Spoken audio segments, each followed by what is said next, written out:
Hello అండి, ఓట్స్తో ఒక మంచి హెల్దీ అయిన ఓట్స్ ఉప్మాని తయారు చేసుకుందాము. దానికోసం స్టవ్ మీద బండి పెట్టి కొంచెం ఆయిల్ వేసుకొని కొన్ని పోపులు వేసుకొని దోరగా ఫ్రై చేసుకోవాలి.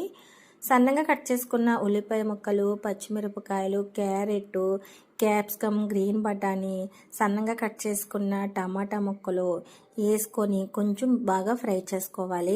ఇలా ఫ్రై అయిన తర్వాత కొన్ని కరివేపాకులు కూడా వేసుకొని దీంట్లోని కొంచెం పసుపు కూడా వేసుకొని ఈ వెజిటేబుల్స్ సరిపడా సాల్ట్ వేసుకొని ఇవన్నీ కూడా బాగా కలుపుకోవాలి. కొంచెం కొత్తిమీర వేసుకొని ఇక్కడ నేను సపోలో మసాలా ఓట్స్ అయితే తీసుకున్నానండి. 1 కప్పు వేసుకొని బాగా కలుపుకోవాలి. 1 కప్పు ఓట్స్కి 3 కప్పులు వాటర్ వేసుకొని బాగా కలుపుకొని మూత పెట్టుకోవాలండి. ఇలా దగ్గరికి ఉడికిన తర్వాత స్టవ్ ఆఫ్ చేసుకొని ఒక బౌల్లో సర్వ్ చేసేసుకొని కొత్తిమీర వేసుకోవడమేనండి.